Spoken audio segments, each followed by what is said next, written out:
Bon, merci Olivier pour cette invitation. Donc oui, effectivement, je suis graphiste, donc pas praticien. Donc cela veut dire aussi que j'aborde cette présentation sous l'angle, je dirais, de mes connaissances rapportant au sujet, parce que effectivement, je suis amené à concevoir ou élaborer des pictogrammes dans certains contextes, notamment les contextes d'exposition. Alors ça vous intéresse, je le sais. Donc c'est en somme les repères qui me permettent d'avancer dans ces formes-là et de les comprendre. Il y a quand même un peu cette image qui représente un tout petit peu le foisonnement existant des pictogrammes aujourd'hui. Et bon, on est face à ce grand dilemme, c'est au fond, voilà, je suis dans un buisson un peu très dense, il n'est même pas assez dense, il peut y avoir des milliers, hein, je dirais. Et au fond, comment s'y reconnaître? Alors, on aimerait bien avoir un semblant de taxinomie, de rangement, de peut-être quelque chose, un arbre phylogénétique, quelque chose sur la pictographie. Alors, j'ai trouvé cette chose-là qui m'avait vraiment intéressé, d'ailleurs, il y a fort longtemps, je l'ai retrouvé. Il s'agit d'un petit diagramme, enfin, vraiment une taxinomie de Rudolf Modley. Rudolf Modley, c'est l'assistant de Otto Neurath. Otto Neurath, vous devez connaître, c'est Isotype, et il a importé aux États-Unis Isotype. Et il y a dans un de ses livres consacrés au pictogramme ce diagramme. Alors, il est assez simple à comprendre, mais je vous l'explique tout de suite. Symbole graphique. Dans les symboles graphiques, vous avez deux grosses catégories. Les phonogrammes. Alors les phonogrammes, c'est tous les signes qui permettent de notifier, ce sont les alphabets, ni plus ni moins. Ce sont les sons. Et les logogrammes, qui sont, eux, des unités graphiques uniques qui permettent de noter un mot. Alors, évidemment, au moins déjà, on a deux catégories. Et après, dans les logogrammes, vous avez plusieurs catégories qui sont apparentées à l'image, apparentées au concept et les arbitraires. Donc, il donne quelques exemples. Moi, je le trouve un peu pas assez élaboré, donc j'ai recommencé ce symbole ce diagramme une première fois. Donc, on voit déjà un tout petit peu mieux de quoi il s'agit. Et puis finalement, j'en ai fait une traduction un peu personnelle avec des mots qui nous sont plus familiers. C'est-à-dire que d'un côté, bon, les phonogrammes, c'est plutôt des glyphes, ce qu'on appelle des glyphes. Aujourd'hui, vous avez ça sur les logiciels, ce sont des caractères. Et les logogrammes, il y a au moins trois catégories pour moi, qui sont ceux qui se rapportent au sens littéral. Ce sont finalement les pictogrammes. Alors, quand on dit sens littéral, c'est simple. C'est ce qui est représenté et ce qui va être rencontré, ou ce qui est désigné. Si vous faites une bouteille de Coca-Cola, vous la dessinez en tant que pictogramme, c'est que c'est un endroit où on va acheter des bouteilles de Coca-Cola, rien d'autre, c'est pas l'impérialisme américain dont on parle. Voilà, donc ça c'est beaucoup plus simple de le lire comme ça.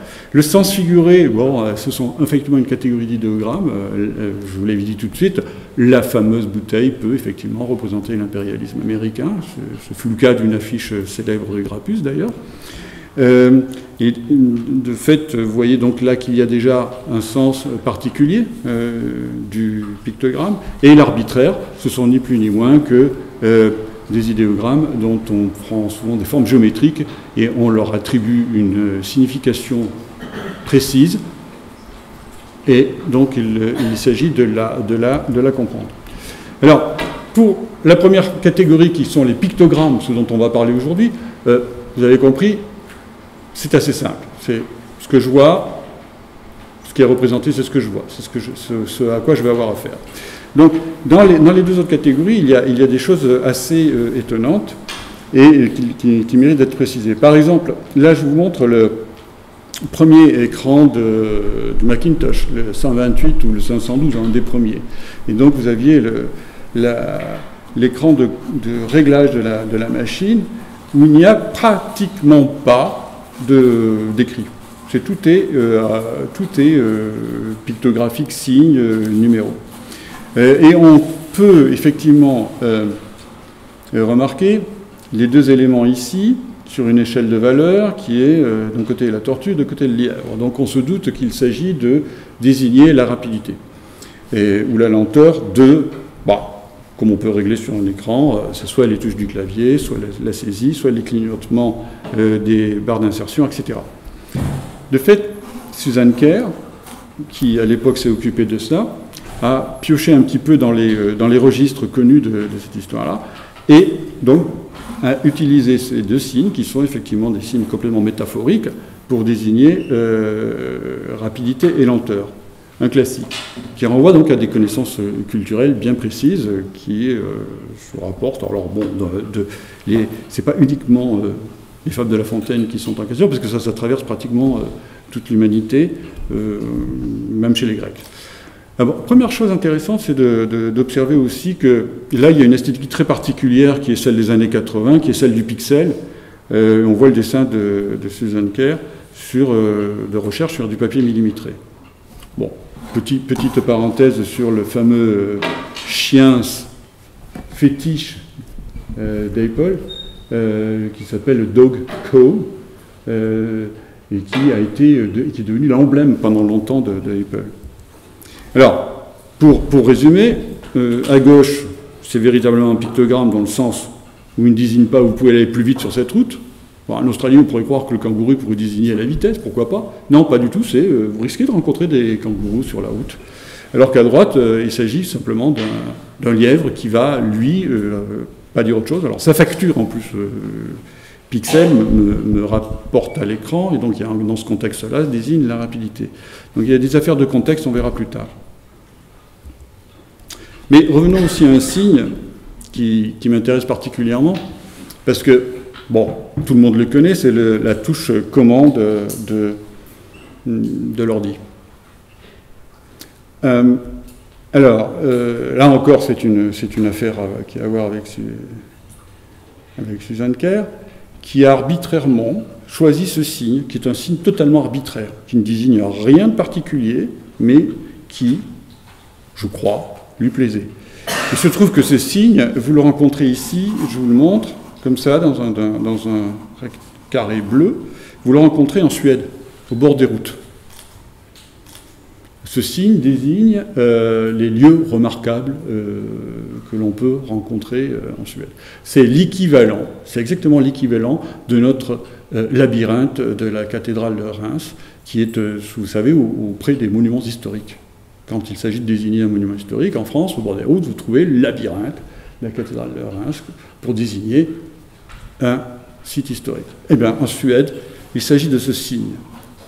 Alors ce signe, c'est quoi? C'est alors il y a différentes interprétations, mais celle qui est en dessus, et qui est vraiment une sculpture gravée sur un édifice suédois, réellement c'est un entrelac.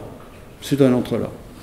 Il ne s'agit pas, comme certains le disent, d'une vue d'un château, vue de dessus. Non, non, c'est un entrelac. C'est un entrelac. Et donc, de fait, Susan Kare s'est emparée de ce signe de manière arbitraire, et cela, maintenant, aujourd'hui, ça doit être assez étrange chez les Suédois, parce que, d'une certaine manière, il doit avoir une touche qui dit tourisme, d'une certaine manière, et dit aussi commande sur leur ordinateur. C'est assez drôle et étonnant. Moi-même, j'étais surpris, parce que je suis tombé là-dessus par hasard. De fait, ça a fait aussi la couverture, parce que c'est un signe qui est un signe aujourd'hui qu'on trouve effectivement dans les polices de caractère. Ce signe-là, il est sur la couverture du gros volume qui a été édité par Johannes Berkenhausen sur l'Unicode, et tous les caractères Unicode ont une traduction. Et donc ici, Unicode U plus 2318, c'est Place of Interest Signed. Donc il est bien clair que de manière internationale, il ne s'agit pas de la commande de Macintosh, mais bien évidemment d'un lieu remarquable. Alors, les entrelacs, l'entrelac, vous vous rendez compte, l'entrelac, chez les Suédois, c'est une figure qui existe dans la décoration, etc. Même peut-être, ils ont même perdu l'origine du signe de l'entrelac. L'entrelac, ce n'est ni plus ni moins qu'un mouvement de serpent. Alors c'est assez drôle parce que ça fait quand même, je veux dire, lorsqu'il s'agit de signes arbitraires, il peut y avoir des choses, etc. Et donc j'ai retrouvé ce Dans la vie des formes d'Henri Faucillon, j'ai trouvé ce petit passage qui est intéressant, parce que c'est de cela dont il s'agit dans nos travaux. Il arrive que la forme se vide complètement, qu'elle survive longtemps à la mort de son contenu, et même qu'elle ne se renouvelle avec une richesse étrange.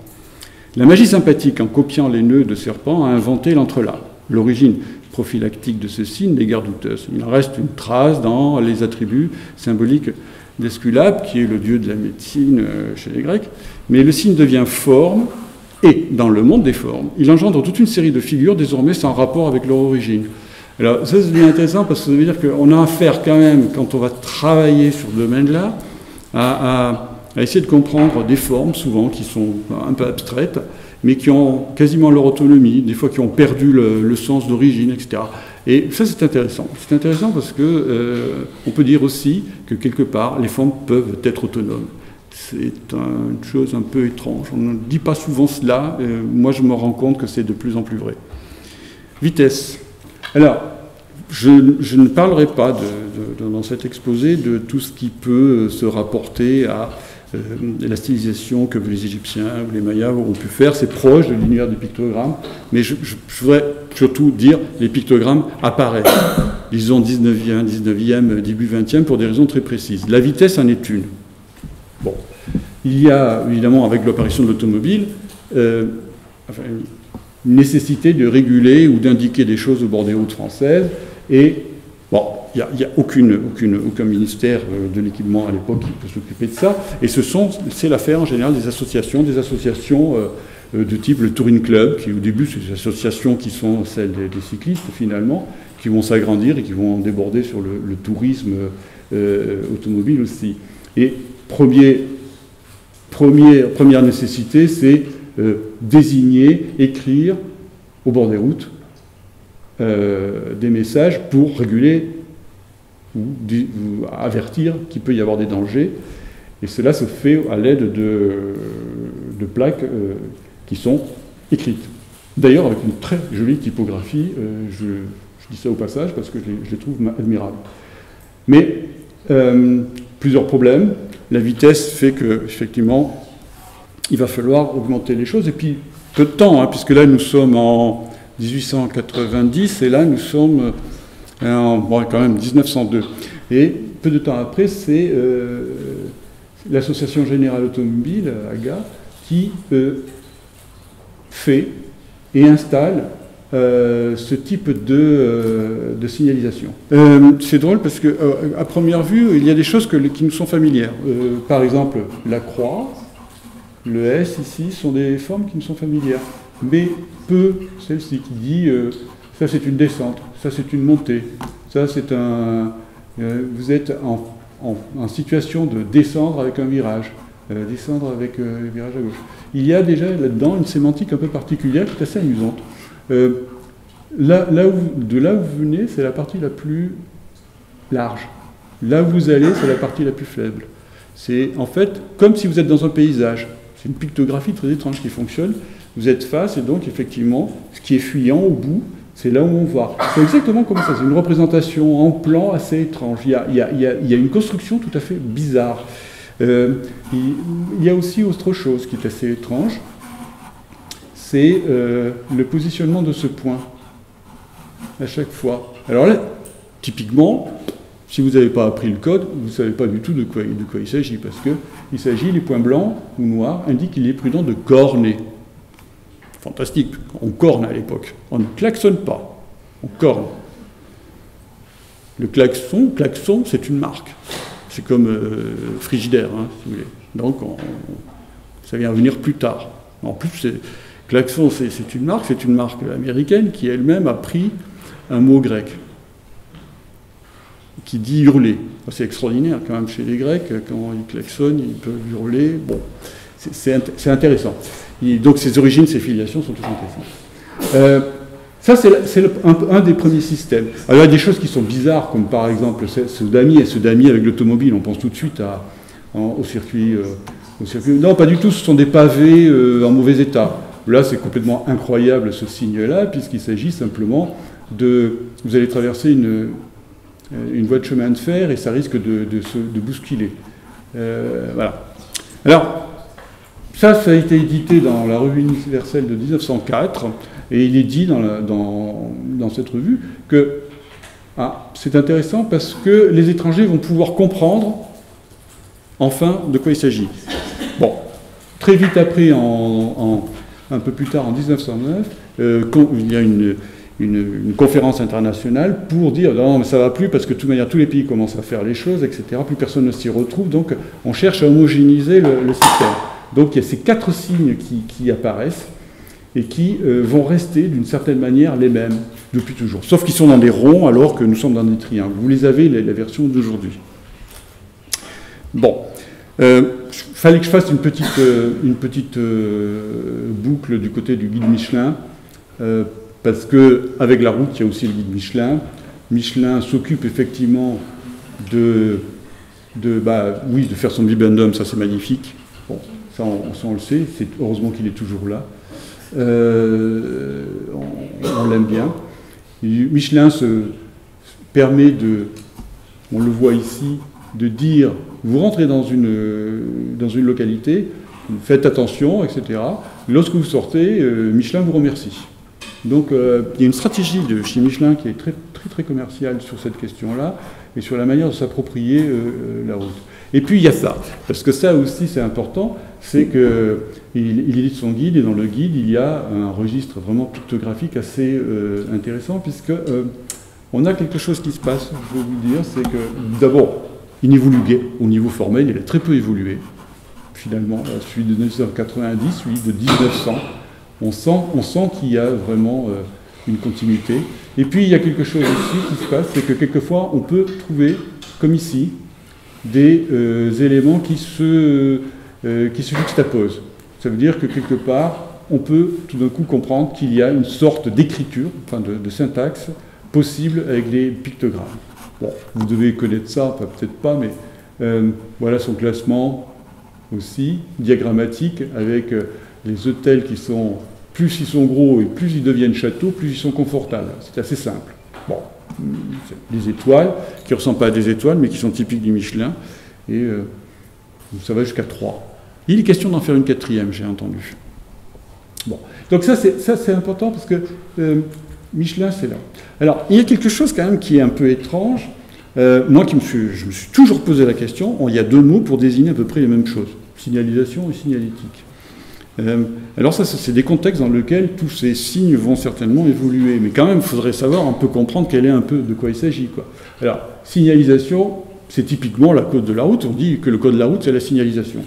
Bon, très bien, c'est tout ça. C'est tout ça. Et c'est beaucoup. Finalement, c'est beaucoup, je crois qu'il y a de plus en plus ça. Mais ce que je dis ici, c'est que de la route, si vous ne pouvez pas aller sur la route sans l'avoir appris. D'ailleurs, vous passez le code. Donc, il y a un examen. Et donc, même si vous ne connaissez pas ce code-là, vous ne pouvez pas conduire, c'est impossible. Donc, il y a dans l'idée de signalisation l'apprentissage d'un code, mais au-delà de l'apprentissage, la connaissance exacte de ce code. D'ailleurs, bon, ça c'est juste pour montrer que les signes du code sont terriblement codifiés et qu'on peut les retrouver en stop dans toutes les langues. La forme, le rouge, l'écriture nous permet de comprendre stop. Alors la signalétique, c'est un peu différent. Et c'est ce qui est un peu expliqué ici, mais de manière un peu brutale. C'est-à-dire, d'un côté, vous avez un sens interdit qui est celui du code de la route, donc celui que tout le monde connaît. Mais vous pouvez trouver, et celui de droite, on peut le trouver d'ailleurs au centre Georges Pompidou, devant, pas tout à fait comme ça, mais à peu près, près d'une porte où le public n'a pas accès. C'est un sens interdit qui est dans un endroit où on rentre et où le code est en fait à apprendre. Dans signalétique, il y a cette notion-là qui est que le code employé pour un usage spécifique, nécessite un apprentissage, mais un apprentissage soit immédiat, soit prémédité, mais qui n'est pas obligatoire. Il n'y a pas d'obligation. Il n'y a aucune obligation. Donc ça veut dire que les performances qu'on recherche dans une signalétique, elles sont peut-être de l'ordre de celui du code de la route, mais d'une certaine manière, on peut prendre aussi des aises, et d'une certaine manière, on peut aussi dériver par rapport à cela. Parce que, après tout, on a une notion d'accompagnement de visiteurs, par exemple dans les établissements de musées, etc., et que employer que des éléments qui seraient de l'ordre du code, je dirais, routier, etc., dans le sens de la pictographie qui existe dans ce sens-là, serait quelquefois un peu scandaleux, quelque part. On n'est pas sur la route, quoi. On va dire ça. Donc, ce sens interdit, c'est bien sans interdit. Là, on n'est pas quand même dans un génocide particulier. Ça pourrait aller là. C'est ça le problème. Ce signe-là, il est ambigu. Il est ambigu, malgré tout. Alors, langage, syntaxe, universalisme. Un livre de référence, je le donne parce qu'il présente très bien le domaine dans lequel on est. C'est Henri Dreyfus. Henri Dreyfus est en fait un designer américain qui s'est intéressé effectivement à normaliser, à travailler sur des livres d'ergonomie pour le corps humain, parce qu'il faisait du design industriel, et en même temps il s'intéressait aux signes. Bon, enfin, ces signes, si ça l'intéressait, les signes, les pictogrammes, c'est parce que, effectivement, lorsqu'il designait un tracteur, et que le plan marchand n'était pas loin, il était bon de pouvoir mettre des signes qui, effectivement, traversent les langues pour que tout le monde comprenne comment fonctionnent ces tracteurs. Bon, ça, c'est une des premières raisons pour lesquelles on peut imaginer faire des pictogrammes. C'est que, après tout, j'ai des objectifs commerciaux et que, d'une certaine manière, ça peut m'aider parce que, justement, je n'ai pas besoin de fabriquer des dispositifs dans toutes les langues. Il y a au moins un minimum qui doit communiquer de manière universelle. Donc, il y a alors c'est très étonnant, c'est très intéressant parce que vous pouvez vous apercevoir qu'il y a le petit lièvre et la petite tortue. Suzanne Kerr possède ce livre, je le sais. C'est évident. Et donc, il y a dans le début du livre, c'est un livre qu'on doit trouver dans les bibliothèques assez facilement, nous on l'a. Il y a dans ce livre déjà un vocabulaire de base, c'est son vocabulaire de base. Alors je trouve moins organisé, si vous voulez, parce qu'il y a à peu près tous les registres, que le tableau de Rudolf Maudsley que je vous ai présenté au début, mais il y a là un certain nombre. Il y a aussi bien les formes qui codent que, effectivement, des idéogrammes, que véritablement des pictogrammes, voilà. Mais ce qui est intéressant dans le livre, qui comporte à peu près 25 000 signes, c'est qu'il nous permet d'une certaine manière de voir dans tout ce qui a pu être inventé du point de vue de la pictographie. Alors il a une présentation aussi sur sur la isotype d'Otto Neurath, et là en l'occurrence c'est Marie Neurath qui en parle. Marie Neurath qui a beaucoup œuvré aussi à isotype. Donc il y a dans l'isotype, si vous voulez, une volonté pédagogique sans égale de pouvoir donner représenter des données qui sont souvent abstraites. Alors, il faut rappeler que Neurath était quand même un économiste et que l'idée de quantifier et de mettre en valeur ces éléments-là avait pour lui une importance qui était quasi politique. Voilà. Et il y a quelques explications qui sont faites ici au sujet de la pictographie. Dans un sens, c'est ce qui est dit en haut, les signes doivent être suffisamment génériques afin de désigner la chose objectivement et non un modèle bien précis de chose. Donc c'est ce que Olivier disait tout à l'heure, on est quand même dans une figure plutôt générique, l'archétype. Autre chose, c'est qu'il y a déjà l'élaboration de syntaxe visuelle, qui sont, disons, des phénomènes de juxtaposition. Une chaussure plus une usine, ça fait la chaussure, l'usine à chaussures. Voilà. Bon, voilà. C'est simple.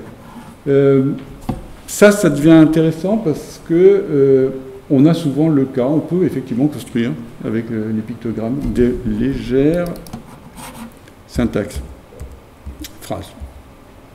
Une petite parenthèse pour Marie Neurath, si vous ne connaissez pas un travail qu'elle a fait parallèlement à ça, qui est terriblement intéressant, ce sont ses livres pour enfants, qui procèdent à... c'est simple, l'idée est simple, c'est je coupe sur le sujet. Je coupe sur le bateau, je coupe sur la mer, je coupe sur la terre, je coupe sur la ville, etc. Et ce sont des livres qui sont... Alors l'idée est excessivement simple, mais ce sont des livres qui sont délicieux à regarder et on apprend énormément de choses. Donc c'est destiné à un public d'enfants.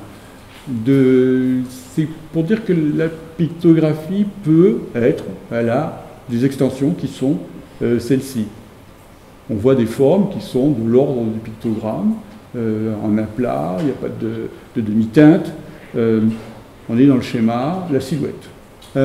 Puisqu'on était un peu dans l'idée de syntaxe, il y a aussi un système pictographique de celui qui s'appelle la sémantographie de Carl Bliss, qui est un système qui élabore un langage visuel, mais qui, alors évidemment, qui n'a aucune référence avec une langue, puisque de toute manière, il est lisible dans toutes les langues, bien évidemment. Donc pas de référence à une langue particulière. Bliss a élaboré, je crois, 2300 signes de cette manière-là. Et en fait, il a fait ça aussi, et c'est un peu le cas d'Autonorat. Il y a une petite parenthèse à donner sur ces deux personnages et sur tous ceux qui ont eu l'idée qu'à un moment donné, le pictogramme pouvait être un langage universel. De définir un langage universel. Alors dans le cas par exemple de Bliss, Bliss il a vécu les persécutions nazies, il a quand même, je crois, fait des camps, il s'est réfugié en Chine. En Chine, il a appris évidemment les idéogrammes chinois, et il a eu la volonté de dire mais oui, mais si les peuples de la Terre communiquaient entre eux, cela n'arriverait pas. Bon, ça, aujourd'hui, on peut avoir quelques doutes sur cette hypothèse, puisqu'on est pratiquement dans ce schéma-là, on communique très facilement avec tout le monde, et un peu trop presque. Mais il y avait quand même cette volonté. Et chez Autonorat, pour une autre raison, il était vraiment politiquement aussi communiste, d'une certaine manière. Donc, ces gens-là étaient en quête d'idéal. Moi-même, je me souviens d'avoir, lors d'une entrevue avec Adrian Frutiger, parlé de cela, puisque Adrian Frutiger, bien évidemment, il a fait un caractère qui s'appelle l'univers, il a fait des pictogrammes, etc. Et il y a une vraie volonté, il y avait une vraie volonté dans les années 60 d'universalité. Et en 90, lors d'une entrevue, je me souviens dire qu'il doutait de cette hypothèse-là. Il en doutait. Bref. En tout cas, ce langage-là, je passe des pages et des pages. Il y avait véritablement une syntaxe. Bon, alors comment ça marche? Bon, alors il y a une petite chose là où ça, c'est le livre de Bliss, la sémantographie. Alors, évidemment, Bliss, autre chose que je n'ai pas dit de Bliss, c'est qu'il était chimiste. Alors, une écriture symbolique, c'est sur la page de garde, une écriture symbolique non alphabétique, lisible en toute langue, un outil pratique pour la communication générale, internationale, notamment dans les sciences, l'industrie, le commerce, les échanges, etc., pour l'éducation sémantique, basée sur les principes de l'écriture idéographique et du symbolisme chimique. Bon, bravo. Ce qui est drôle, c'est qu'il a écrit au bas de son livre « A Logical Writing for an Illogical World ». Ça devient intéressant quand même. Ça devient très intéressant. Bon, alors un exemple qu'on trouve un peu facilement sur la toile. Voilà, par exemple, pour dire mes excuses, voilà un peu l'ensemble des signes nécessaires. Donc vous avez dire, en bas, le cœur pour les sentiments, un demi-crâne pour raisonner, négatif, minus, point d'exclamation. Faites des assemblages, ça fait ça, et voilà. Donc il y a quand même, il faut apprendre.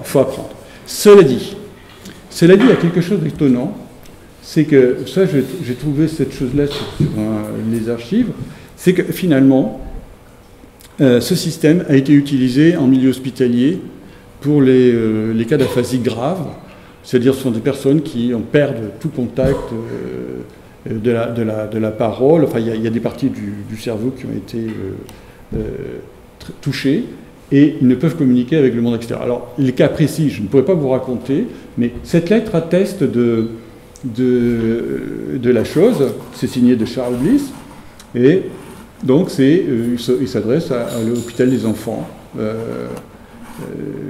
et clairement, il dit, il fait une lettre de remerciement, et donc c'est doublé en caractère latin et en bliss. Et donc on voit à peu près qu'est-ce qui se passe. Alors on voit aussi les écueils de son système, c'est assez amusant. C'est que les noms propres, pas possible.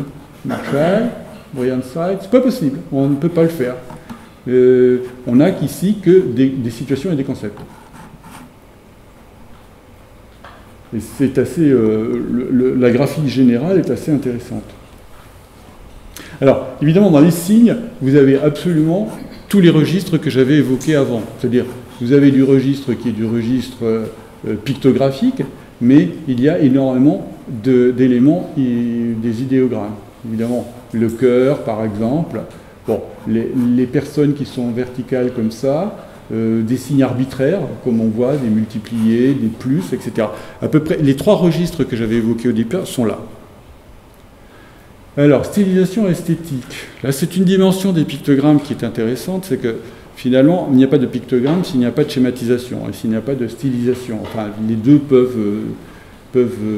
aller. Alors, des fois, il y a des gens qui préfèrent employer le premier mot que le deuxième. Alors, finalement, je trouvais ces choses-là. Alors, l'universaliste nous dit que tout usage du terme de stylisation renvoie à une conception économique de l'esthétique, à une évaluation quantitative des stimuli employés. Ça, c'est très important parce que finalement, quand on se met à travailler sur la schématisation, oui, il va falloir réduire la figure à, on va dire, c'est la plus simple expression, oui, c'est pas exactement ça, mais disons qu'il va falloir la réduire dans tous les stimuli qui peuvent désigner cette même figure. Et donc, et en dessous, je redonne aussi à lire, les structures signifiées par des formes géométriques acquièrent une force évidente. Elles sont plus compréhensibles. Ah oui, dans la stylisation, il y a appel à la géométrie, aux figures essentielles. Et là, on va aller vers quelque chose qui s'appelle plutôt un monde qui s'appelle le monde de la Gestalt, qui est comment comprendre le problème des formes sur des fonds et comment comprendre aussi certains problèmes de perception que notre cerveau particulièrement interprète les formes d'une certaine manière avec certaines règles, disons, en dehors de tout précepte culturel d'ailleurs. Et puis de rajouter, alors c'est dans ces Luc Joly dans une édition qui s'appelle Structure et qui était plasticien et prof en Suisse, il disait aussi, il n'existe aucune structure qui n'ait une schématisation possible, comme il n'existe aucune forme qui n'ait une structure. Ah oui, très bien. La difficulté d'expression réside dans la compréhension de cette structure, certainement. Donc, avec ça, et puis il y a ça aussi, qui nous permet de comprendre certaines choses par rapport au sujet abordé. Il s'agit là de Scott McCloud, L'ère invisible. Si vous ne l'avez jamais abordé, faites-le. Il explique comment la bande dessinée fonctionne, quels sont les principes de la bande dessinée, et finalement, il y a beaucoup de choses qui nous intéressent. Bon, par exemple, il dessine par exemple cet ensemble de formes qui n'a aucun sens, aucune capacité à être identifiées, qui d'ailleurs n'ont aucun intérêt d'ailleurs. Et puis il y ajoute cette figure à l'intérieur. Et il dit, ah, regardez, elle devient animée. Et il dit, comment se fait-il que ce cercle et ce rond, c'est cela? Alors il dit, voilà, nous humains, nous avons une capacité à nous voir dans plein de choses. Donc une prise électrique, tout d'un coup un dessus de canette de bière, une bouche, deux yeux, une calandre de voiture. Et nous faisons le monde à l'autre image. Alors ça, c'est la première chose. C'est une première chose. Alors c'est assez intéressant, c'est un sujet qui nous amène très vite au sujet qui nous intéresse. Il y a aussi ça. Il dit, donc quand on regarde une photo, on analyse d'un visage, on voit le visage de l'autre. Mais quand vous faites ça, c'est soi-même que l'on voit. C'est soi-même que l'on voit. Là, ça devient assez intéressant parce qu'effectivement, il y a une sorte de chose qui existe dans le pictogramme, qui est une chose un peu comme une notion de miroir, enfin, je ne sais pas si on peut dire une réflexivité, je ne peux pas dire ça comme ça, mais une notion de miroir. Le pictogramme s'adresse à tout le monde, sans aucune autre forme de procès, et on se reconnaît facilement à l'intérieur de ce qui est désigné. Voilà. Alors, est-ce que, pour autant, la pictographie a la capacité de se définir comme un style, j'en suis pas sûr, mais malgré tout, on peut voir des choses qui, dans le temps, ont été pictographiées et en dehors des variations qui sont celles des technologies qui avancent ou du design qui avance, les formes en elles-mêmes, les principes de schématisation, restent pratiquement les mêmes. De Haut-Honorat à gauche, donc c'était des caractères, enfin, c'était des pictogrammes dessinés dans du linogravure, à une pompe à essence qui reste quasiment la même aujourd'hui, le téléphone qui a beaucoup évolué parce que la technologie a évolué, ou à des choses un peu étranges. Ça, le T avec la petite barre au-dessus, ce sont les postes au Japon. Donc, on pourrait pratiquement imaginer cela. Schématisation, les fameux pictogrammes d'autoroute de Jean Villemer, avec reproduit un principe de justement comment aller à l'expression exacte de l'essentiel. Et d'ailleurs, on voit des choses assez étonnantes. Par exemple, dans les deux définitifs, et ce sera le définitif, c'est discutable, le choix de cette toque, arrondie ou pas arrondie. Il a dû y avoir des discussions pendant des heures sur cette question-là. Quel était l'archétype de la coiffe d'un hussard? Je pense, oui, c'est mieux. Mais malgré tout, on peut regarder le processus et de voir jusqu'à quel point on arrive avec, au total, on peut compter les formes, si vous voulez, les formes qui constituent l'élément pictographique. 1, 2, 3, 4, 5. 5 formes. 5 formes pour celui-là. Alors que dans le dessin au-dessus, il y a une quantité d'éléments. Et on a immédiatement la perception exacte du sujet. Donc, effectivement, ce travail-là. Alors, je sais très très bien, à l'époque, quand il s'agissait de dessiner ces pictogrammes, c'était long. Ce que vous voyez là, ça prenait 2 mois, mais il y en a certains qui ont duré 3 mois, peut-être même plus pour certains. Le temps de recherche sur ces sujets-là était beaucoup plus important qu'on peut aujourd'hui. Peut-être parce qu'aujourd'hui, on a aujourd'hui une sorte de bibliothèque. Alors, si on regarde tout ça, il y a plusieurs principes pictographiques à l'intérieur même de cette planche. Il y a des hors-cadres, il y a des sujets centraux, il y a toutes sortes d'éléments. Je dirais même jusqu'à de l'abstraction ici. Je ne sais pas du tout à quoi il correspond, mais il existe. Et on voit bien que tout ça, c'est pour occuper le plus possible une place qui est somme toute réduite et que la figure tienne aussi à la réduction et à la visibilité sur une autoroute à grande vitesse. Bon. Alors, je présente les Jeux Olympiques, pourquoi? Parce que en fait, l'ère du pictogramme contemporain, elle va être vraiment, vraiment influencée par toutes les séries des Jeux Olympiques. Là, il s'agit de Tokyo en 64, et on reste avec un modèle qui a fait école, c'est la série de Yoshiro Yamashita et Masaru Katsumi, qui ont passé pour dessiner 20 pictogrammes de catégorie sportive et 39 d'information générale, ils ont passé 4 ans. Ils ont travaillé 4 ans. Alors, ça paraît considérable, mais voyons de plus près. Et là, dans cette série-là, il y a des phénomènes visuels, moi, qui m'intéressent, parce qu'ils sont constitutifs de l'esthétique du pictogramme.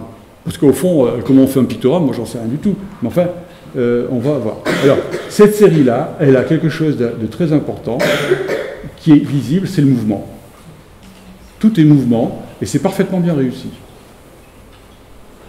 On le voit, la voix de la planche, mouvement. Je vais vous présenter plusieurs séries, vous allez voir que toutes ne sont pas dans ce registre-là. Alors, qu'est-ce qui se passe? Alors, je vais dessiner une chose qui est bizarre. Ça, c'est l'original. Regardez celui-ci, c'est le même. Je l'ai copié, mais j'ai laissé les angles vifs. Bon, vous voyez, il y a une grosse différence entre les deux. Alors ça c'est des petites choses qu'il faut analyser. C'est-à-dire que, par exemple, si j'arrondis les angles, il y a une capacité aux formes à mieux circuler, d'une certaine manière, sur le fond blanc. Le fond blanc aussi. Ici, vous avez quelque chose qui va finir par créer ce qu'on appelle en Gensha des bonnes formes, enfin des formes plus visibles que d'autres. Et donc, vous allez avoir, bien sûr, vous le comprenez, mais une tendance aussi à regarder les formes, celle-ci, pour celle-ci, pour celle-ci. Alors que là, la circulation des blancs, grâce aux arrondis, permet une meilleure fluidité entre le fond et la forme. Là, ça a l'air de rien, mais par exemple, tous les pictos de Jean Mimmer ont des arrondis. Ça, je peux vous le garantir, et je me souviens qu'ils ne supportaient pas les angles droits. Il y a autre chose dans cette série-là, c'est quelque chose qui est assez rare dans les pictogrammes, c'est des surfaces en plein et délié. Vous avez ici des parties qui sont plus importantes et d'autres plus faibles. Donc ça va très bien avec le corps humain, bien évidemment. Et puis, un dernier phénomène qui est celui-là, plus qu'utilisé, puisque vous l'avez vu dans la série d'avant d'ailleurs, ce sont des parties qui n'existent pas. Voilà, tout simplement, la partie du corps, le maillot, n'existe pas.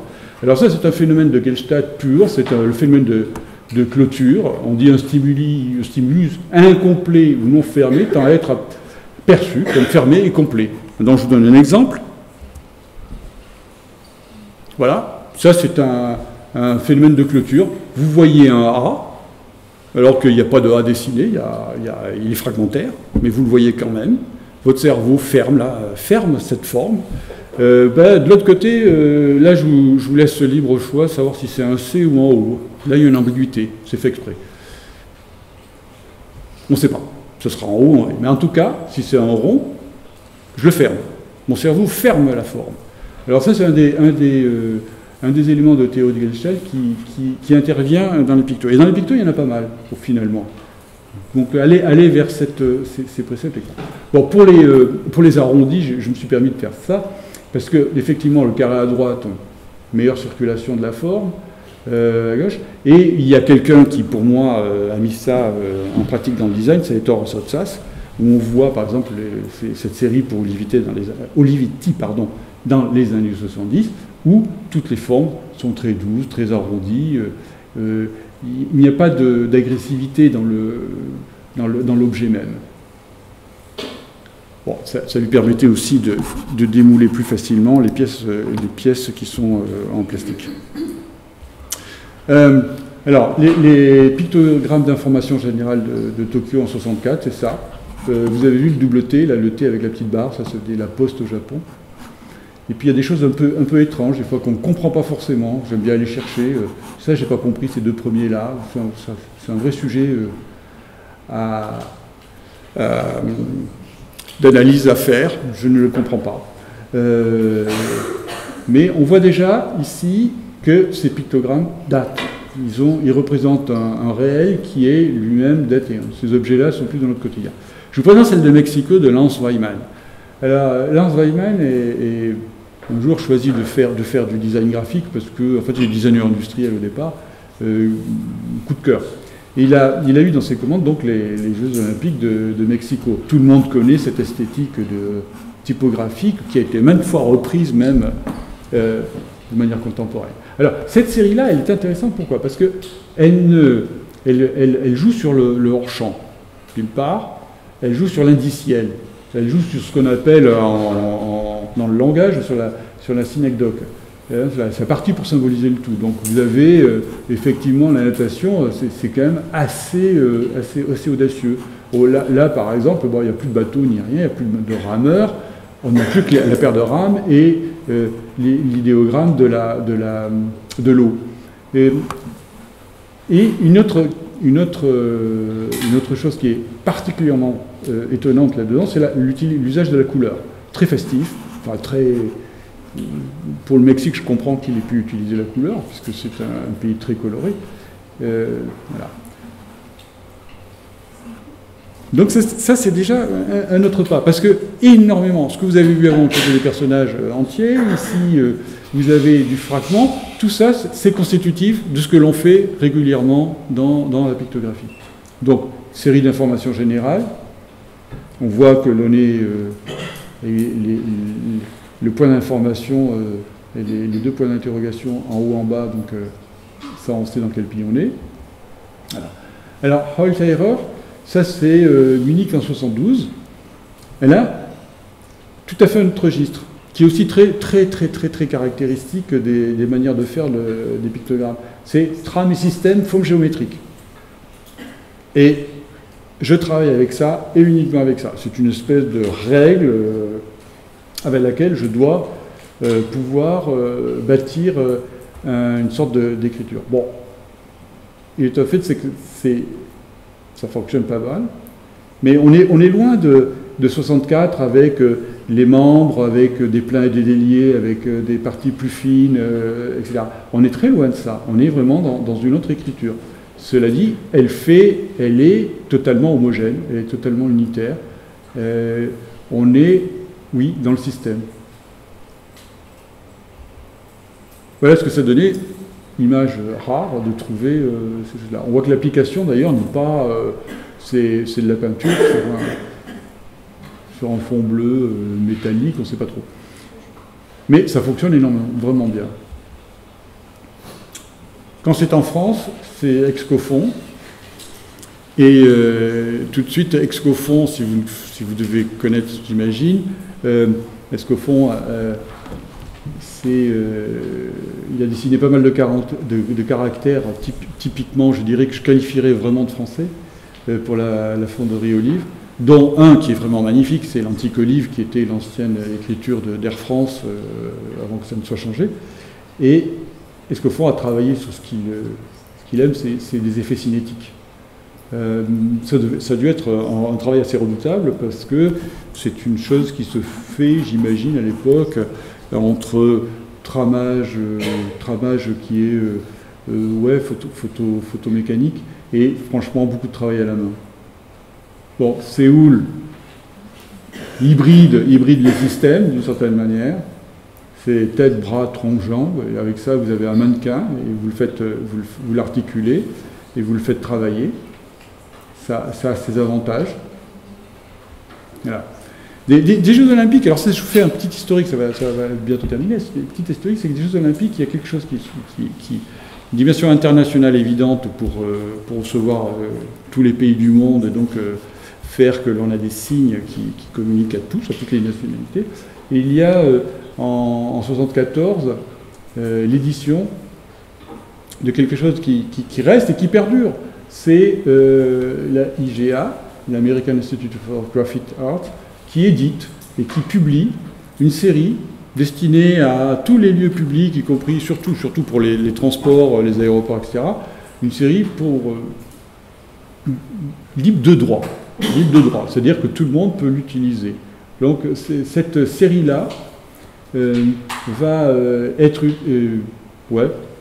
appliquée pratiquement à tous les lieux, aéroports, etc. Soit un tout petit peu adaptée dans certains cas, mais vous la retrouvez évidemment aujourd'hui même très facilement. D'ailleurs, vous pouvez effectivement télécharger cette série, elle est en vectoriel, vous pouvez l'utiliser comme vous voulez, il n'y a pas de problème. Ça se trouve sur le site de la IGA, il n'y a aucun souci. Et là, vous avez l'archétype, vous avez la quasi-totalité des pictogrammes, par exemple, qu'on retrouve à peu près partout, homme-femme, pour les toilettes. Voilà, un standard. Ça a un peu changé du point de vue des bus, etc. Mais elle a fait école. Alors, quand il s'agit de parler de stylisation et de qu'est-ce qui nous amène à comprendre qu'une forme avec peu communique énormément, bon, il s'agit d'un pictogramme Lance Wyman pour le jeu de Washington, où vraiment il nous montre, avec peu d'éléments, une scène du zoo, mais une scène aussi qui nous ramène à la maternité ou la paternité, je ne sais exactement, avec les oiseaux, avec des choses qui sont assez émouvantes, parce que l'œil du parent, qui est légèrement fermé ici, l'innocence de l'oisillon, deviennent intéressants. Alors, Lance Wyman a fait pour des zoos, et je pense qu'il y avait question de montrer des choses animalières, a fait pour les zoos plusieurs identités, dont celle du Minnesota Zoo. C'est ce signe, cet élan, qui est un M, Alors il a hybridé quelque chose qui est assez intéressant, il a hybridé typographie et figure. Et je dois dire que chaque section du zoo était 1, 2, 3, 4, avec 5, les chiffres qui deviennent effectivement les figures que l'on va voir. Le 4 est un peu énigmatique, je crois que c'est les singes. Mais là, on est vraiment dans ce qui a été dit tout à l'heure avec Scott McCloud. Mettez un œil, mettez un point, et voilà, tout d'un coup, vous avez une figure. C'est assez étonnant. Donc voilà sa police de caractère. Il y a cette flèche qui était très très connue, qui était en fait la flèche, il avait transformé un oiseau, et dans tout le zoo, on voit l'oiseau. Assez remarquable. Bon, projet. Maintenant, je vous montre des choses qui sont de mon registre. Donc il faut bien. Quand est-ce qu'on crée des pictogrammes et pourquoi? Dans mon cas, en tout cas, Cité des Sciences en 2014, c'est l'exposition Cerveau. On doit montrer effectivement des coupes sur des cerveaux. Bon, ça c'est déjà pas facile à faire parce que, bon, bref, on sait. Mais on doit aussi expliquer de quelle coupe il s'agit, et il n'y a rien qui explique ça, et ça n'existe pas non plus dans le corps médical, chez les gens qui font ça. Donc il y a des choses qui s'appellent des vues latérales, externe droite, des coupes sagittales, médianes, gauche-droite, on coupe en plein milieu du cerveau, des vues supérieures, la coupe horizontale basale. Alors des coupes horizontales basales, on coupe comme ça le cerveau, comme ça, alors à différents niveaux, etc. Bon. Ouais, tout simplement, vous voyez bien, la solution c'était de faire un pictogramme qui schématise totalement ce qu'il était nécessaire de voir ou de comprendre. Bon, et on a même développé le système à toutes les parties. Puis finalement, on s'est dit que ça pourrait être peut-être quelque chose qui aurait pu peut-être intéresser d'ailleurs ceux qui font de la radiographie, etc. Parce qu'ils emploient des termes qui ne sont pas ceux de l'architecture, par exemple, ça c'est clair, ils ont leur manière de faire. Alors, après, il était question de montrer ça avec de l'imagerie, parce qu'il s'agissait de décrire des planches, évidemment, et de les qualifier.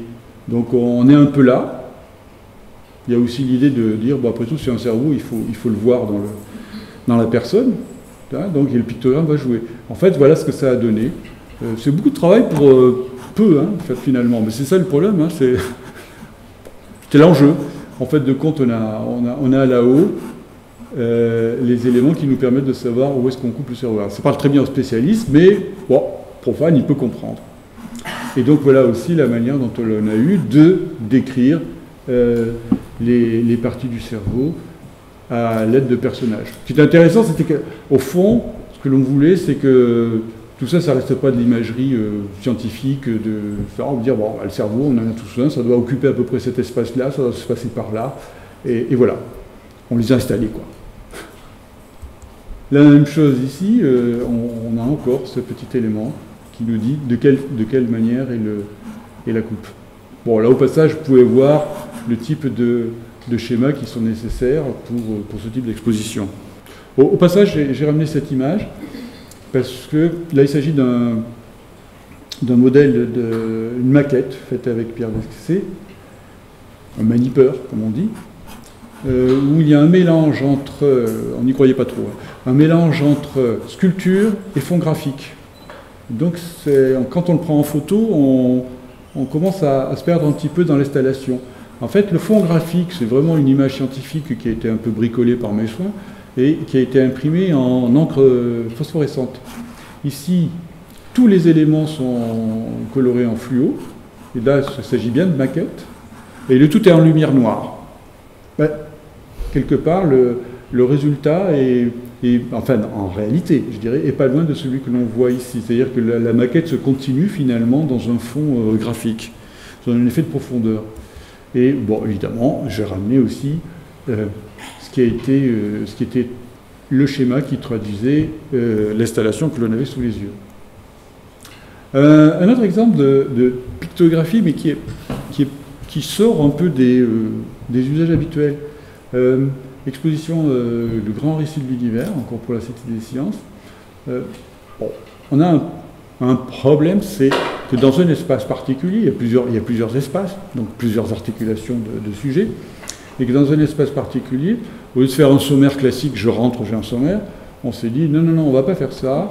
On va dire, bon, on parle des galaxies, d'accord, on va installer le sujet dans un paysage de galaxies, et tous les éléments qui sont présentés ici ou ailleurs seront dans la galaxie. Bon.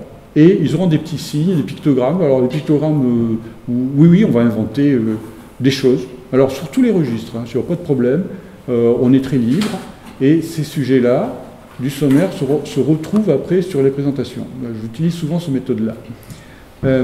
Alors, soit on va aux présentations, après on peut comprendre que c'est directement, on peut comprendre malgré tout qu'il y a un sommaire et une articulation, soit pas. Et donc on a sorti comme ça beaucoup de signes qui agissent dans tous les registres qui ont été évoqués dans les 3 premiers. C'est-à-dire que des fois il y a des pictogrammes, mais il y a beaucoup d'idéogrammes, à savoir de vraies métaphores, quoi.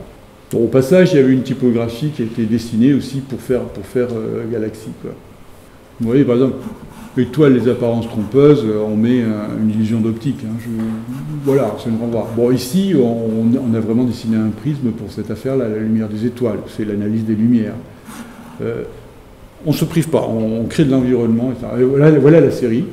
C'est quelque chose qui est assez léger, je dirais, parce que au niveau de la pictographie, elle n'est pas volontaire. Bon, voilà, par exemple, vous avez par exemple celui-là, là-haut, qui est quelque chose qui a à voir avec les records de quelque chose, enfin, disons, des éléments, ça va avoir... Ouais. Et donc, on a dessiné un podium. Bon, totalement métaphorique. Donc, alors, c'est assez amusant, on est entre la pictographie et pratiquement l'illustration quand on fait ça. On est entre les deux. C'est-à-dire que, comme le pictogramme, aujourd'hui, en réalisé, comme il existe un peu dans ces grandes lignes, souvent, on le détourne. On l'utilise. Les affichistes utilisent beaucoup le pictogramme pour opérer à des détournements de sens ou dire autre chose, sachant que cette forme-là est très prégnante au vu de ce qu'on a vu. Alors, un autre cas qui était, bon, c'est sur la gauche, vous avez là des lames de verre avec des diodes à l'intérieur, mais un programme, alors c'est pareil sur un centre sur l'univers, un programme qui permet d'allumer ces diodes de manière graduelle. Un dessin qui est typiquement comme Susan Kare, qui est lié à la technique. C'est-à-dire les diodes, je ne peux pas en avoir plus de temps au mètre carré, sinon ça ne marche pas. Alors, faire la licence de l'univers avec peu d'éléments, c'est au contraire une économie de moyens qui tend à faire quelque chose qui va vers la schématisation pictographique. Ça nous intéresse aussi parce que, au fond, il y a cette idée aussi que lorsqu'on travaille avec des pictogrammes, on travaille avec l'économie, une économie de moyens. En tout cas, là, il y avait du Big Bang à la création des premiers photons, etc., jusqu'à les étoiles, les systèmes, l'apparition de la vie avec le génome et les éléments de cellules. Tout ça s'allumait dans une verticalité. J'avoue avoir trouvé difficile l'exercice. Un autre élément très pratique en pictographie, parce que, voilà, par exemple, ça c'est un projet, c'est la base de l'Orient, ça s'appelle l'Orient la base, mais il s'agit de l'ex-centre Éric Tabarly, où on parle de voile. Mais dans la rénovation de ce centre, puisqu'il s'agissait d'une rénovation, ils ont installé une billetterie qui fait que la billetterie délivre des tickets pour tout ce qui se passe sur la base. Alors, comment le décrire, comment le faire? Une des rares solutions, que j'ai réalisé, c'est de dessiner tous les équipements au travers de pictogrammes. C'est pas toujours simple parce que, comme on l'avait dit tout à l'heure, il y a une structure, mais il faut la trouver. Alors, des fois, elle est un peu évidente, des fois pas. Bon, dans le cas de la Cité de la Voile en elle-même, c'est un élément d'architecture. C'est un élément d'architecture qui fonctionne assez bien. Par exemple, là, il s'agit de dire que ce sont des promenades en catamaran, en bateau, que le centre organise. Il ne faut pas que les personnages soient quand même des vrais marins, que ce soit un peu des touristes, quoi. Donc ils sont plutôt statiques. Bon. Une chose bizarre, oui, j'ai dû dessiner un pictogramme de catamaran. Je n'avais jamais fait ça. Catamaran, voilà, un catamaran. Et il s'agit de décrire ici, c'est la visite du ponton ou du port des bateaux de course. Le sous-marin, bon, il n'y a pas trop de problème. On peut visiter un sous-marin. Et il y a la fameuse base sous-marine, de là où partaient les sous-marins allemands pendant la Deuxième Guerre mondiale, qui est toujours présente et qui est très caractéristique. Bon. On voit bien aussi que l'on utilise, encore une fois, dans la schématisation, des problèmes des sujets qui sont très gallstadtiens. Par exemple, on enferme souvent les pictogrammes dans des fonds. Le pictogramme a besoin de son cadrage, de son fond. Parce que, on travaille sur les problèmes de fond et de forme. C'est ce qui est très important. C'est-à-dire que il y a dans la composition d'un pictogramme, la difficulté, c'est que quelquefois, le sujet peut être tout d'un coup perçu comme plutôt le fond que la forme. Il faut faire attention. Et on joue avec les éléments qui sont ceux qu'on a cités tout à l'heure de clôture. Alors, évidemment, je préférais de loin celui qui était à gauche en haut, parce qu'il était beaucoup plus pertinent par rapport à ce bâtiment-là, mais il a dû être mis en perspective, parce qu'on m'avait demandé qu'il soit beaucoup plus discursif, quoi, précis. Promenade en mer. Bon, petits dessins qui permettent de... Ça se note comme ça. Vous pouvez faire ça comme ça. Après, quand vous passez à un degré supérieur de travail, des fois, ça ne se passe pas très très bien, ça ne marche pas. Des fois, des petits dessins à la main, en petit, fonctionnent parce que il a en lui-même une capacité à être ce qu'il est, pas tout à fait au point. Dès qu'on commence à le mettre au point, il se passe d'autres choses. Donc il faut encore travailler. La forme du catamaran, par contre, était sortie déjà, elle est là. Un autre élément pictographique dans cette base-là, c'est comment ne pas traduire des choses pour tout un système de cartels que l'on trouve dans le musée. En l'occurrence, là, c'était cartels de bateaux. C'est-à-dire toutes les données techniques d'un bateau. Alors, voilà, il y a une petite chose mise au point. Vous avez ici des lignes qui sont des lignes de cotation du bateau, qui ont toutes des terminaisons différentes.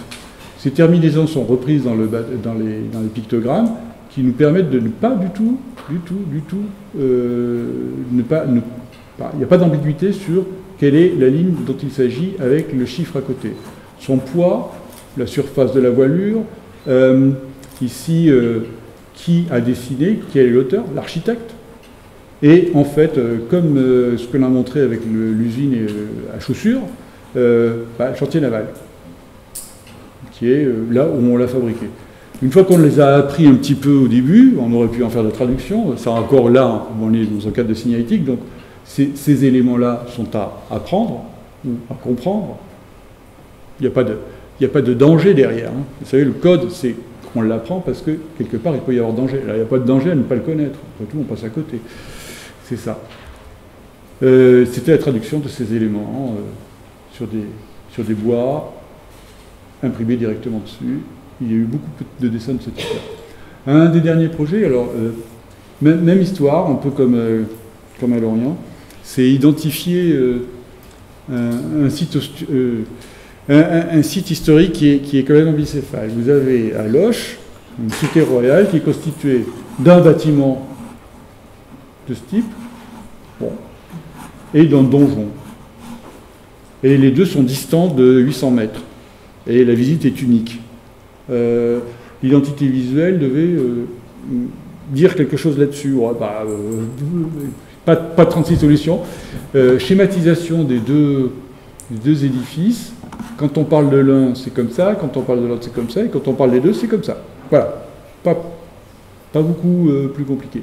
En revanche, pour arriver aux formes schématiques, c'est 6 à 8 mois de travail quand même. Ça ne peut pas se faire immédiatement. C'est avec du repos, etc. Puis vous les testez auprès de vos interlocuteurs parce que finalement, eux, ils connaissent très bien. En plus, avec les conservateurs, il n'y a pas de problème, ils connaissent très très bien. Et si la forme n'est pas tout à fait celle qui est exacte, Il y a quelque chose qui se passe toujours mal. Alors on peut des fois demander de l'exactitude là où il ne faut pas. Mais vous allez remarquer une chose, c'est que le donjon, cette partie-là, je veux dire, elle est sortie très vite. C'était très caractéristique, c'était assez bien, c'était assez facile, d'une certaine manière. Après, il y a eu des petites variables et tout. En revanche, la cité royale ici, ça a pris du temps parce que vous voyez bien que ce bâtiment, eh bien, il est bien plus court, bien moins large que celui-ci. Or, effectivement, ce bâtiment a eu plusieurs époques de construction. Il y a eu ce premier là et ce deuxième là. Et ils vous ont dit, finalement, c'est eux qui ont décidé, mais si on doit faire un signe, on le coupe en deux. C'est pas moi qui ai décidé. C'est réellement mes interlocuteurs qui ont décidé. Eux-mêmes s'étaient pris au jeu de la réduction du schéma, du sens, etc. Et ils ont été très bien sur cette histoire, parce que finalement, autrement, on n'aurait que du mal. Le signe aurait été un peu trop lourd, un peu trop descriptif, et voilà. Ça c'est une parenthèse, mais quand même, dans ce bâtiment, il y a eu Jeanne d'Arc qui a parlé à Charles VII pour aller à Reims. Là, c'est la tour d'Anne Sorel, la courtisane de Charles VII. Enfin, il y a Anne de Bretagne était ici. Enfin, c'est un lieu absolument invraisemblable, chargé d'histoire, etc. Donc, la figure du château en elle-même, très bien, il n'y a pas de problème, il ne faut pas aller chercher autre chose. Cité des sciences, Cité des enfants, en 2007. Je termine un peu par ça, parce que, pas tout à fait, mais presque, parce que là, il y a une utilisation du pictogramme qui est tout à fait particulière. Encore une fois, comme dans l'autre projet pour l'univers, il y a l'idée de prendre des signes, et puis finalement, on dépasse un peu leur usage, mais quand même, ils vont être quand même là pour servir quand même à faire du repérage dans les espaces. Alors, il y a plusieurs espaces. Chaque espace, une entrée d'espace, il y a une figure comme ça, cadrée sur un enfant, on en voit une autre là. Et puis, à chaque fois, il y a peut-être une petite nuée de pictogrammes ou de dessins qui sont à voir avec le sujet, qui sont les schémas du sujet. Alors, ils sont tous utilisés d'une certaine manière, mais il y en a une profusion. En revanche, certains de ces signes, vous les voyez ici. Et c'est vraiment des pictogrammes. Voilà. Alors, cela, c'est une sorte de générique. Ceci désigne les endroits à l'aplomb où se passent les choses. On a un exemple d'une vue intérieure d'une des entrées, où vous voyez qu'il y a trois espaces constitutifs, l'eau, la lumière, le vent. Ces éléments-là qui sont ici et qui servent de sommaire en quelque sorte, se retrouvent aussi sous cette forme-là. Alors, on a instrumentalisé cela parce qu'on s'est dit, non, mais au fond, tout ça, c'est toujours imprimé sur du plan. C'est pas ça que l'on va faire. On va aussi, tout d'un coup, les transformer en volume. Bon, c'est terminé par ni plus ni moins que des mobiles, on va dire, parce qu'ils sont en mouvement. Et il y en a eu beaucoup. Ça, c'est sur différents projets. Ces différents projets où on en a fait pas mal, au total, une série. Bon, ce qui était assez passionnant, c'était de les dessiner, de les faire fabriquer. Il y a des petites attaches. En fait, tout ça, c'est assez précis quand même dans le savoir-faire. On a même intégré, d'une certaine manière, des éléments de signalétique conventionnels dans l'idée de mobile. Bon, c'est des pictos qui bougent dans l'espace. Je montre un petit peu ce qui est fait aussi pour expliquer aux enfants, aux parents, les activités. Il y a un choix très précis qui est fait sur le fait que on parle beaucoup avec l'image. Et l'image, le schéma, les deux combinés. Il y a eu un travail qui était énorme qui a été fait parce qu'on a réellement fait ça en photographiant des enfants dans des situations qui étaient les situations des postures de manipulation de l'exposition. On a dessiné même les objets aussi qui portent ces informations. Et vous voyez, d'ailleurs, il y a des pictogrammes, on en a mis partout, y compris là, qui se retrouvent après à l'entrée comme élément de décor. On a fait un peu une sorte de chose un peu interdite quelque part. Mais le contexte l'autorise. Voilà. Et il y avait quelque chose que j'ai retrouvé en cherchant dans ce projet-là, qui est assez amusant. c'est qu'on voulait vraiment aussi faire... Bon, quand vous faites la signalétique d'un sujet, vous avez dit, mais moi je veux faire l'identité visuelle aussi en même temps, j'ai trop envie de ça. Donc là, il y avait l'idée de dire, bon, c'était la Cité des enfants, c'est le C de cité, le C, un C typographique, et on va faire, moi, je n'avais pas connaissance à l'époque de Scott McCloud sur sa petite démonstration en double page, là. On a fait cette série de C qui était animalier. Et on voit très bien qu'avec peu de choses, on arrive à faire une série animalière très, très drôle, très, très amusante. Et l'idée aussi, c'était de les faire, ceux-là en tout cas, en pièces détachées pour qu'ils puissent aussi se monter selon des manières. Enfin, on pouvait les vendre de manière peut-être comme un puzzle pour pouvoir placer les bons éléments. On n'a pas fait. Mais comme élément de signature du lieu, ça pouvait être très intéressant.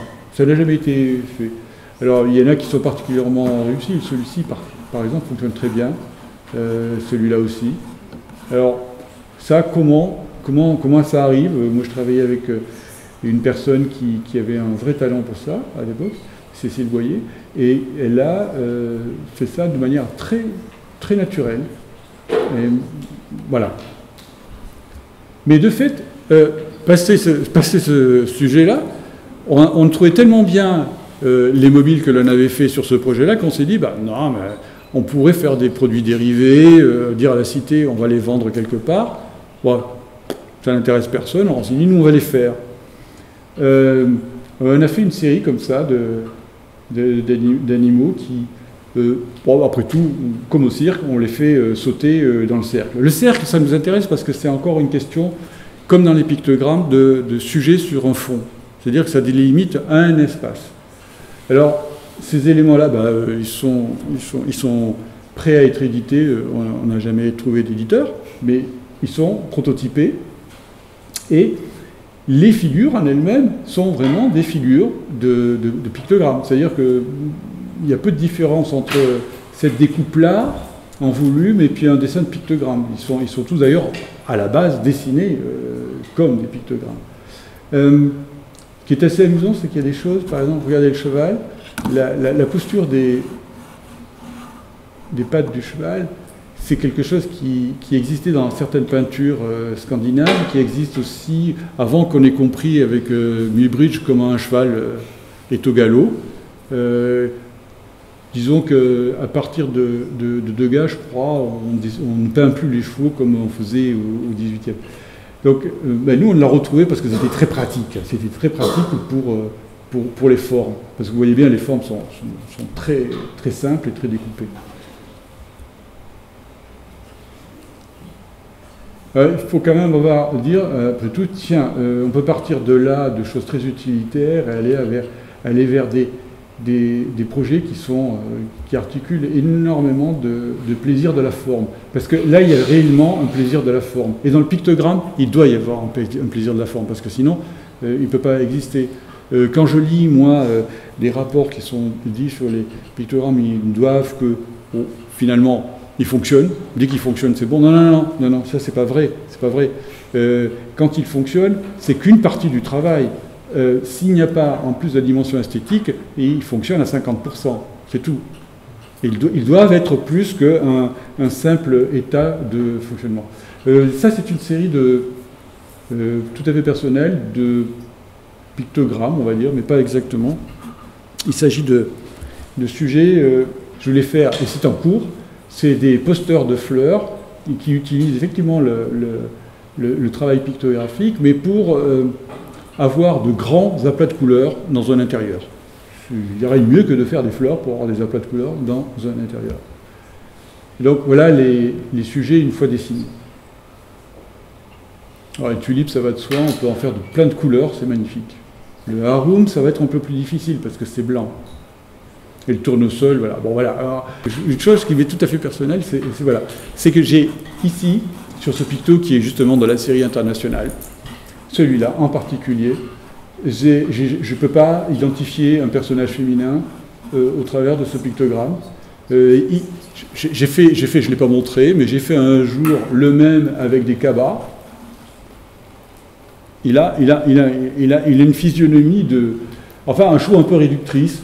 Je le trouvais pas trop caricatural dans le sens de la physionomie féminine. J'ai toujours fabriqué des... Alors ça, c'est moi qui le fais. J'ai toujours fabriqué plutôt des séries qui sont un peu plus difficiles à percevoir, les différences entre hommes et femmes, mais beaucoup plus, je dirais, un peu plus subtiles, qui jouent un peu plus sur les proportions physionomiques. On n'a pas les mêmes largeurs d'épaule, on n'a pas les mêmes courbures d'épaule, on n'a pas les mêmes largeurs de jambes, etc. Ça reste des pictogrammes, mais finalement, j'y amène des nuances. Je ne supporte pas celui qui est à gauche. D'ailleurs, il y a énormément de blogs qui ont effectivement un peu critiqué ce type de choses dernièrement. Vous allez voir. En temps pour les problèmes de genre. Ok, voilà. C'est fini.